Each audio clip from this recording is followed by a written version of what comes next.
This video is on lessons 5 and 6 from Unit 5. If you recall, lesson 4 focused on the sum of an arithmetic series, where you needed the first and last term, and then you added those together and multiplied that sum by half of however many terms you were finding. So if you were doing the 20th term, you would multiply by 10. Well, today we are doing the sum of a finite geometric series. So again, if you recall, the difference between arithmetic and geometric was that arithmetic was adding or subtracting, geometric is multiplying or dividing. Now, the first half of this flipbook page of lesson 5, we're not going to do it in this video. I will show you basically the exercise 2 here kind of shows you where the formula comes from for the geometric series.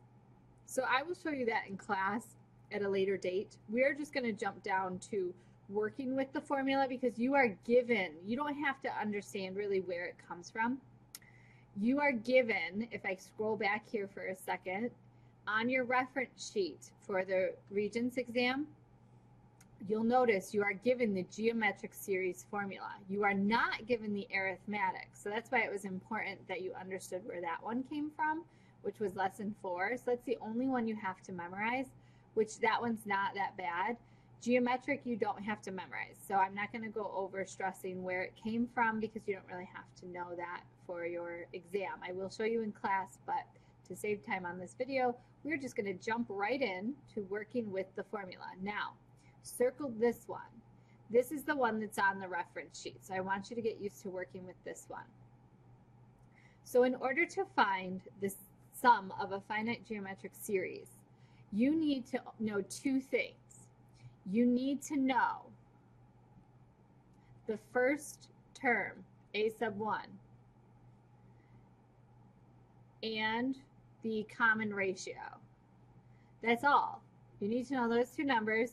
They will tell you which term you're working with, so that's your n, and then you just plug those in and solve for s sub n. So s stands for series, okay?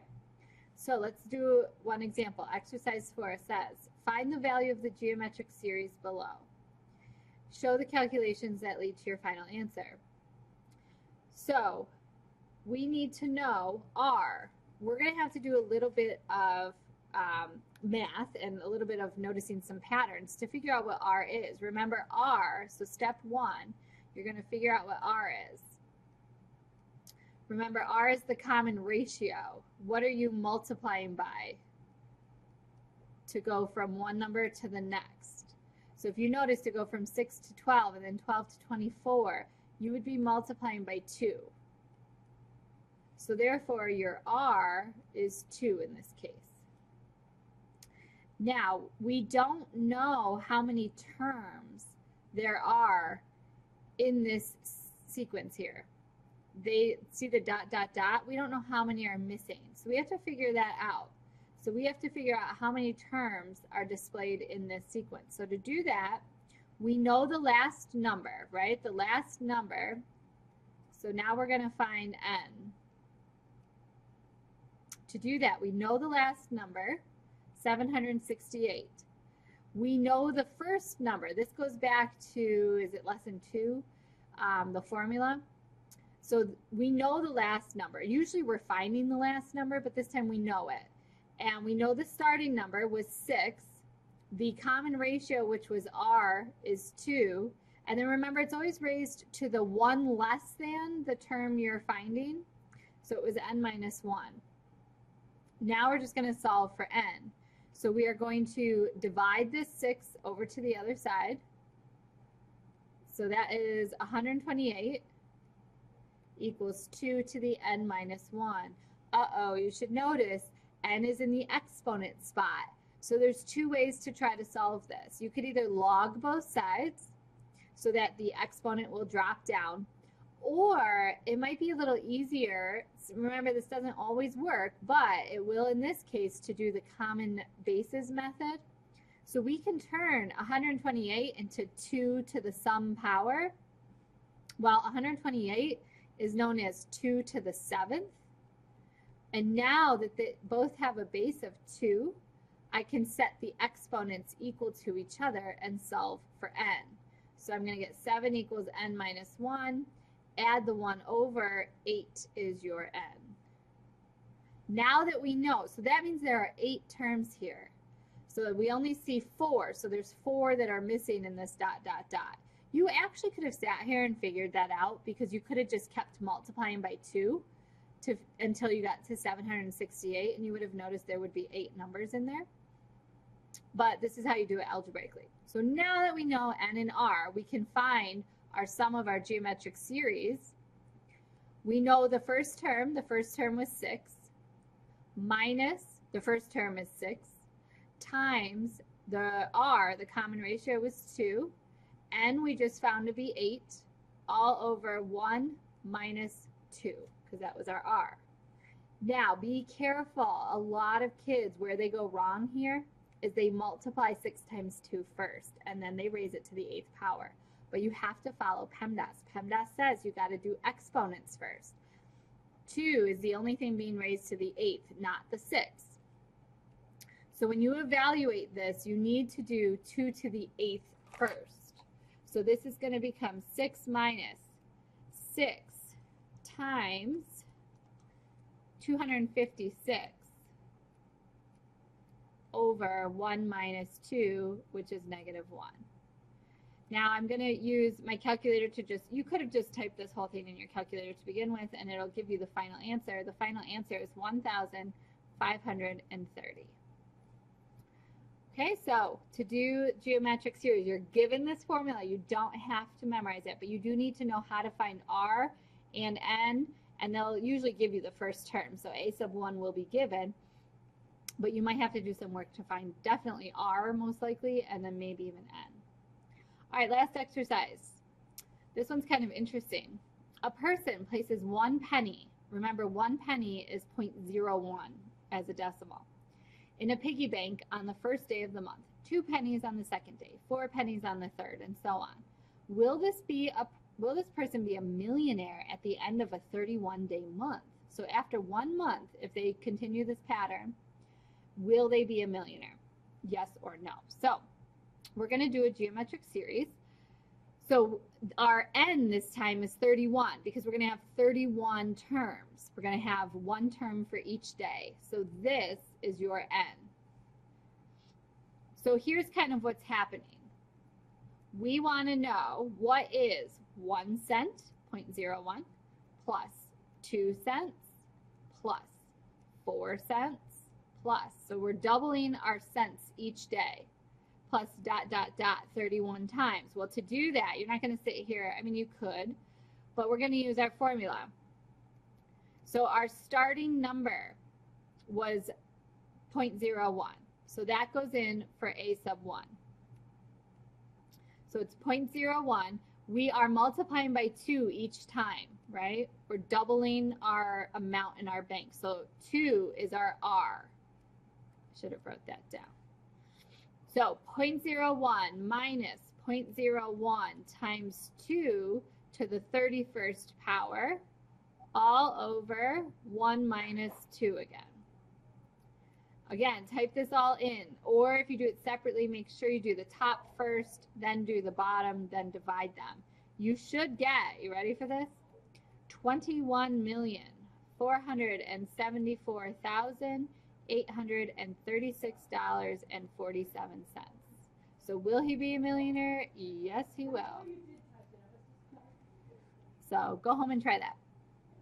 Okay, so that's it for geometric series. So you just have to know this formula. You have to know how many terms you're working with. So you might have to find that. You have to know what you're multiplying by to go from one term to the next. And you have to know your starting number. And you just plug all those numbers in. Okay, so lesson 6 is an application lesson. So it really, there's nothing new in lesson 6. You're just applying what we've learned to a mortgage situation, which is kind of cool to see. It's actually kind of depressing to see how much you actually end up paying off after you pay all this money every month.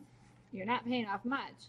So we're just going to jump right in and do this question. Or there's actually 2 questions. So mortgages, not just on houses. They could be on businesses or whatever large purchase you're making. They are large amounts of money borrowed from a bank on which interest is calculated or added on a regular, typically monthly basis. Regular payments are also made on the amount of money owed so that over time the principal, remember principal is the original amount you borrowed, it's the starting money, is paid off as well as any interest on the amount owed. This is a complex process that ultimately involves geometric series. So first, some basics. Okay, so let's say a person takes out a mortgage for $200,000 and wants to make payments of $1,600 each month to pay it off. That seems like you're paying a lot towards your mortgage, right?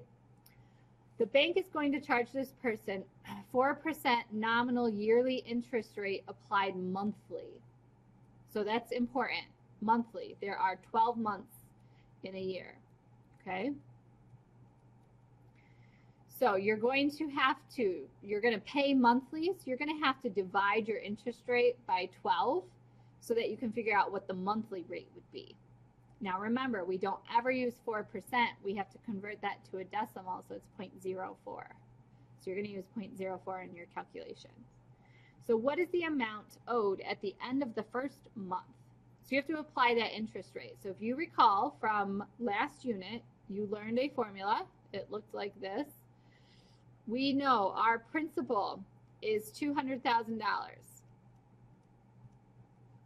Then we have to apply our rate.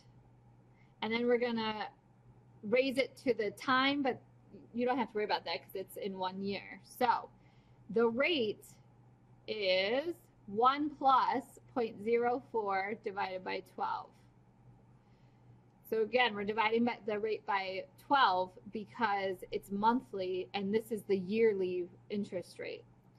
So once you multiply out and all that out, add those together, you end up getting $200,666.67.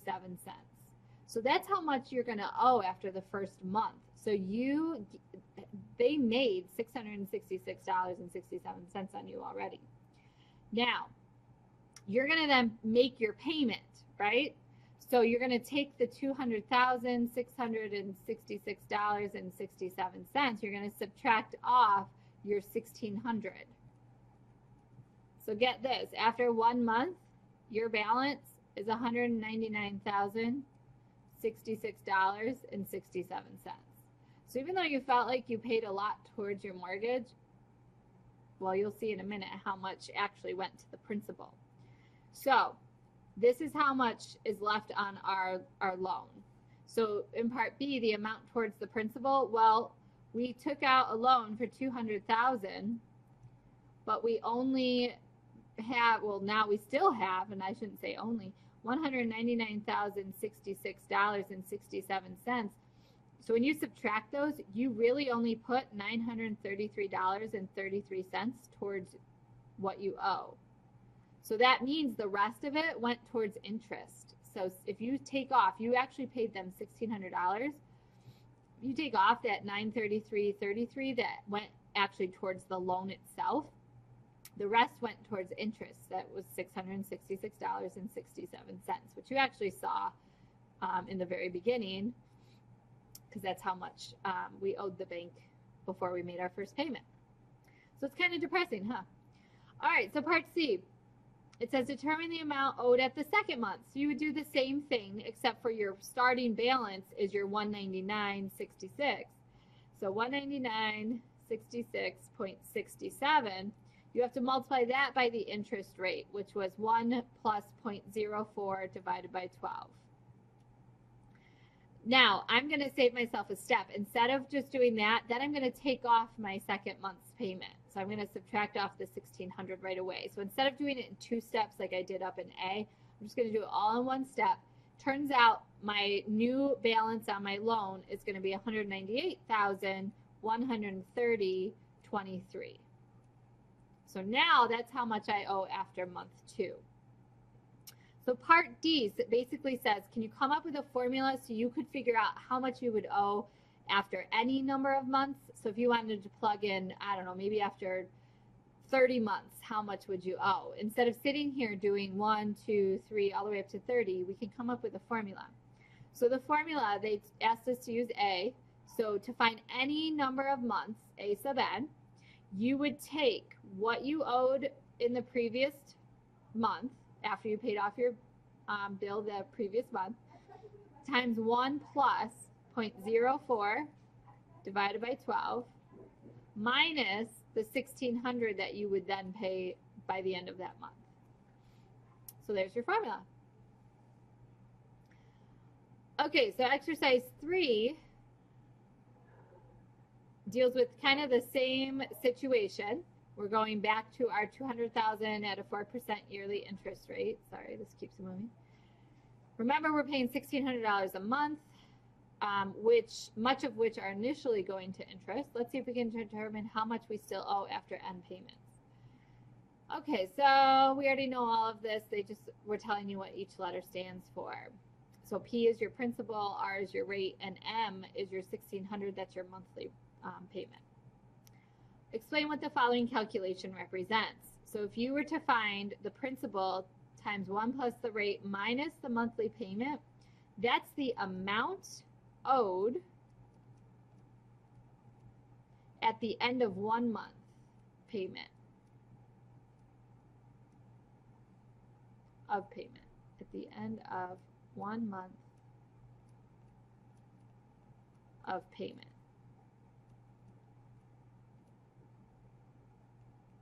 Part B, what does the following calculation represent? Write it in expanded form, but leave the binomial 1 plus r. So this guy right here represents the amount owed after 2 months.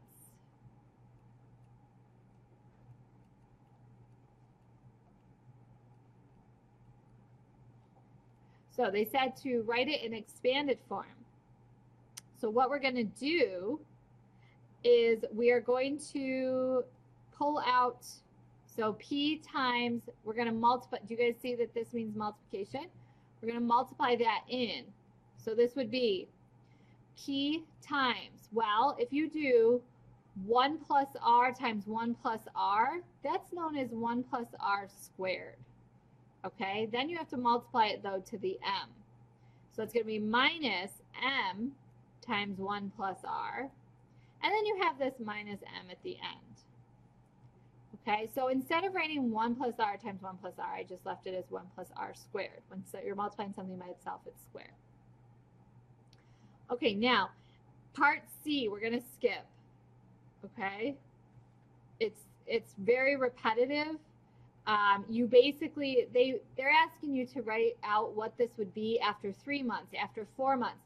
Well, it's going to be the same as the 2 months, except for your biggest exponent would be 3 instead of 2. If it were 4 months, your biggest exponent would be 4 instead of 3. So part D is really what I want to get to. You're going to write an equation for how much would be owed after any number of months. So A sub n, any number of months. You take your principal, you multiply it by 1 plus R, and you're going to raise it. If you notice up here, this was after 2 months, and our exponent was 2. So if we're doing n months, our exponent would be n minus m times 1 plus r. And notice, look at his exponent. I'll put it up here. It was a 1. It is 1 less than the number of months. So if it's n months, it's going to be n minus 1. Minus, now it depends on how many months you have. So you're going to have to keep going down. So this would be 1 plus r to the n minus 2. You'll just keep dropping down, minus dot, dot, dot, until you get to the end, which would be m times 1 plus r to the 1 minus m. Okay, so it'll depend on, like if you're doing the 20th month, then you're going to have exponents of 20, 19, 18, 17, 16, 15, all the way down until you get to m. If you're only doing the 5th month, then you would only have 5, 4, 3, 2, here's 1, and then m. So it just depends on, that's why there's a dot, dot, dot, because it depends on how many months you're actually doing will be how many terms you have. Okay, and that is it for lesson 6. We will practice more with applications in class.